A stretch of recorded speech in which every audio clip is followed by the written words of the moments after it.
So we have some new polling data here from EGF Research.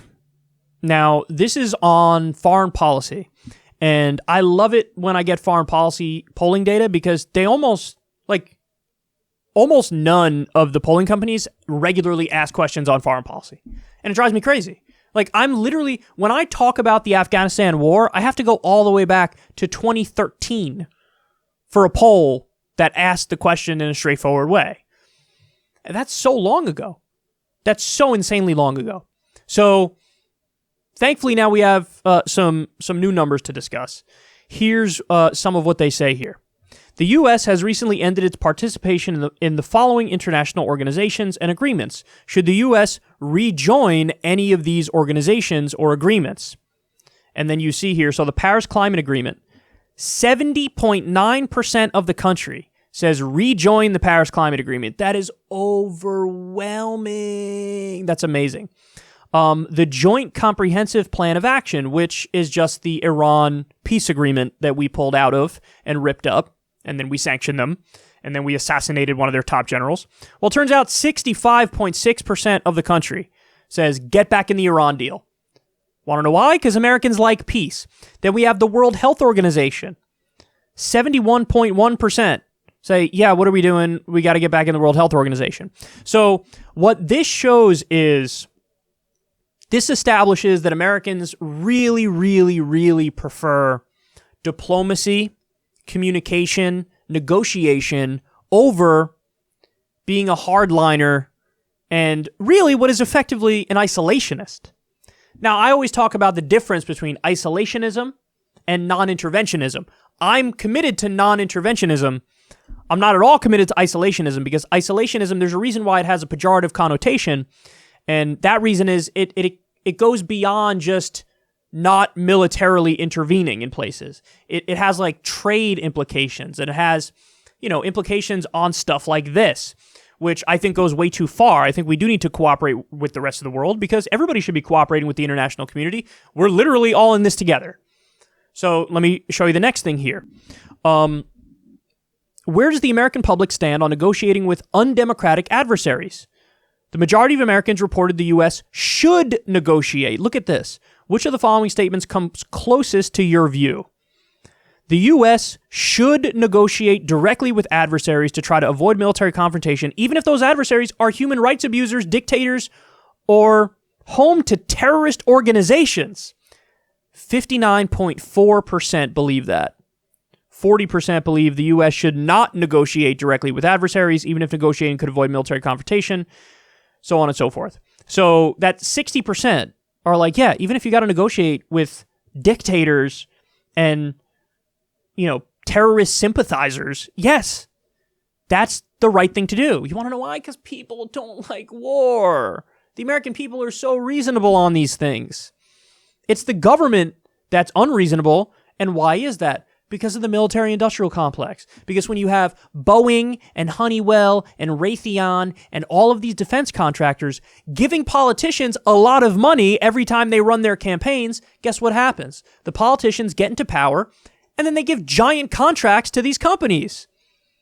And then those companies also lobby the government. They want more war.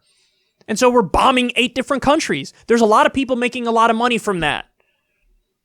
And so the government, yes, they're going to continue the cycle of violence because there's a lot of jobs tied to it. There's a lot of money made from it.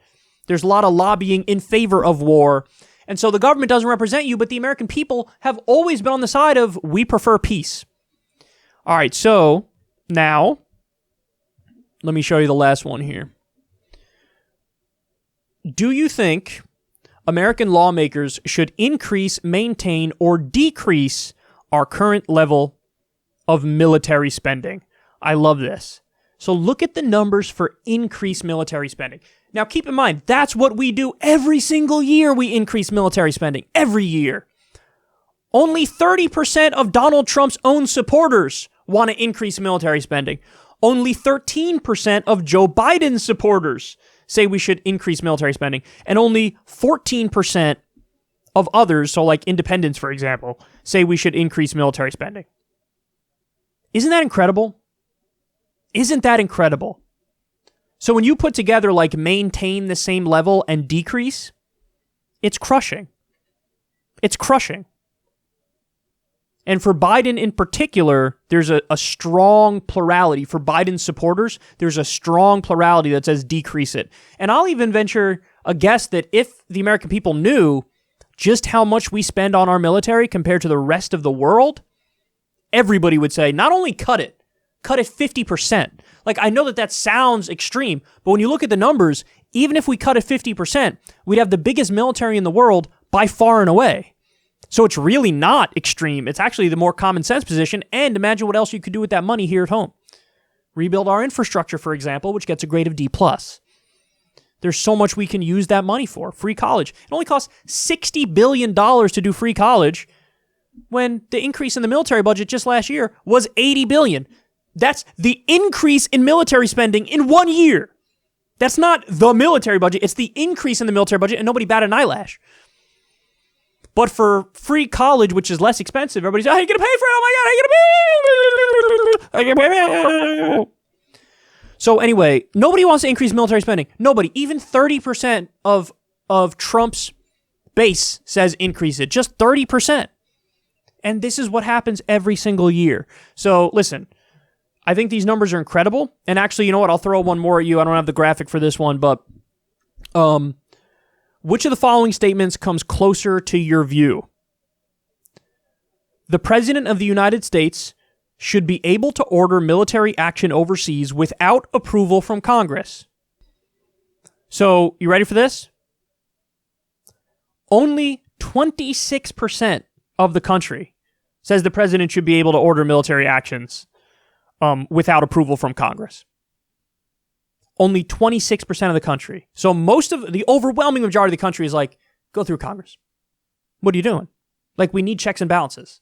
We can't just have a unitary, authoritarian leader who can wage war for any reason at all. So again, this is yet another example. Americans are anti-war. We're just not represented by our government. So, I mean, add this to the list of stuff we've talked about previously. I told you, 2013, the war in Afghanistan had like a 13% approval rating or something ridiculously low. More people hated the war in Afghanistan than the war in Vietnam. And this was all the way back in 2013. Why are we still there?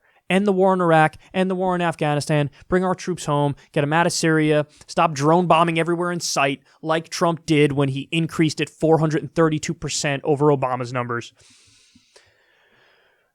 Unwind the empire, for God's sake, and use that money here at home because we desperately, desperately need it. And the people are on board.